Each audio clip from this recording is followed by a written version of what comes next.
আমরা এখন বানাচ্ছি মোমো। মোমোর জন্য সব কিছু রেডি। ও লাভটা কই গেল? লাভটারে সাদা বেদা করে ফেলছি। কত বড়ই আমি। এই তো মোমো, এই তো এই যে মোমো। ও কথা তবু বলা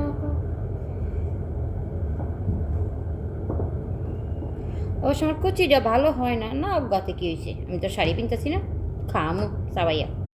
এই তো সবগুলো মোমো বানানো শেষ, এখন এগুলোকে ভাবে দেব। এখনো সম্ভবত হয়নি, আরো হবে। হ্যালো আমার আফুরা ভাইয়ারা, এই তো হয়ে গিয়েছে আমার মোমো। এই তো মোমো বানানো শেষ। ওই যে তখন সস সস বানিয়েছিলাম, সেই সস সাথে আছে দুটো মেরিন্ডা। এখন খাবো। তো কেমন হয়েছে বলুন? হুম। ভালো হয়েছে? হুম। যাক আলহামদুলিল্লাহ। এখন আমি একটু টেস্ট করি, দেখি কেমন হয়েছে।